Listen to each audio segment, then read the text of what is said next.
I have done a lot of unglamorous work in my life.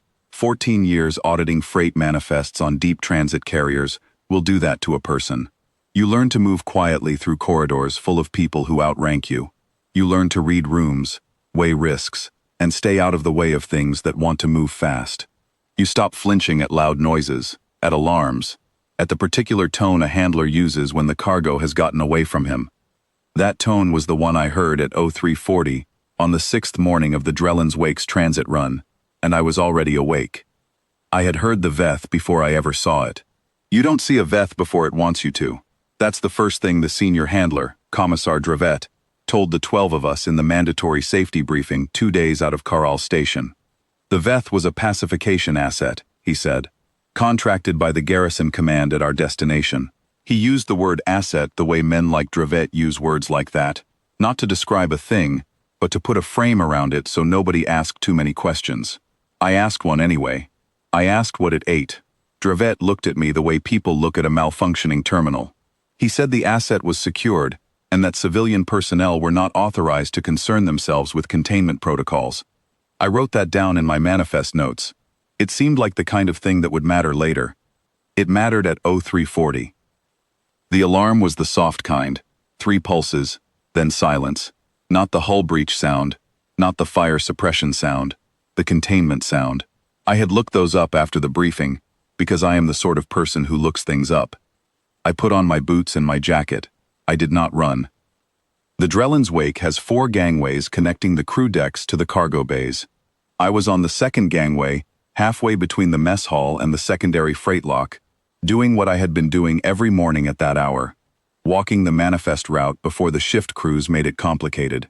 The emergency lighting was on, red amber, steady, not strobing, which meant the containment breach was categorized as localized. Localized meant it was in the gangway. I heard the other crew members before I saw them, running feet, a woman cursing in Karelin, Drevet's voice cutting over the comms, saying all personnel to secondary refuge points. All personnel now.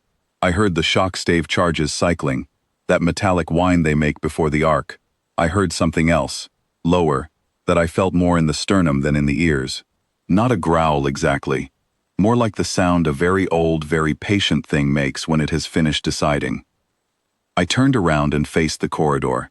It was standing at the far end of the gangway under the amber emergency light, and the first thing I noticed was how still it was. 4 limbs, the 2 rear ones carrying its weight, the 2 front ones resting against the deck, plating with a precision that reminded me of a physician placing instruments before surgery. Its coat was the color of deep water shadow, not black, not gray, something that moved between the two depending on the light. Its head was wide and low, and its eyes caught the emergency amber and gave it back as gold. It was looking at me. I have thought about what I did next for a long time, and I have never found a better explanation than this. I did the math. Running looks like prey. Cornered looks like prey. Everything about the standard panic response is precisely calibrated by millions of years of predator-prey dynamics to confirm to an apex animal that you are on the correct side of the food chain. I am not a brave woman. I am a cautious one. And the math said that the most dangerous thing I could do in that corridor was give that animal a reason to be interested in me. So I stood still. The Veth moved forward, not fast. That surprised me somehow. Slow and low and deliberate, the way a thing moves when it has already decided and there is no longer any reason to hurry. I could hear Drevet on the comms behind it, barking something about flanking approach, and I could see the light of 2 shock staves at the far end of the corridor, and I understood, clearly, that neither of those things mattered to the Veth at all. It stopped 2 meters from me. It circled once. I turned with it, slowly, keeping my face toward it, keeping my hands loose at my sides. It was close enough that I could see the texture of its coat. Not fur exactly, more like the overlapping scales of something that had once lived in dark water and had only recently decided to come ashore. Its breath was warm. It smelled of ozone and something deeper, animal and clean. It circled a second time. Then it sat down. Not collapsed, not crouched. Sat, the way a thing sits when it has chosen a place and is done with the question. Its weight settled onto its haunches with quiet precision. It pressed the wide flat of its skull against my left knee, firmly, the way you lean against a wall you trust to hold you. and it made that low sound again, felt more than heard, and was still. I put my hand on the top of its head. I don't know why. It seemed like the right thing. It pushed back against my hand, slow and steady, and its eyes closed halfway. Drevitt's voice came from behind it. He was saying something about a flanking window, about a clean shot with the containment charge, and I said, loudly and clearly, that I would prefer if nobody fired anything in this corridor right now. Thank you. There was a long silence on the comms. The Veth did not move. Drevitt came into the gangway himself eventually. I could see him at the edge of my vision, uniform pressed even at this hour, jaw set, shock stave in his hand, charged and ready. He stopped well short of us. He looked at the Veth. He looked at me. He looked at the hand I still had resting on the top of the animal's head. He said, "Step away from the asset, auditor." I said, "I don't think I'm the one holding it here, Commissar." He took one step forward. The Veth rose.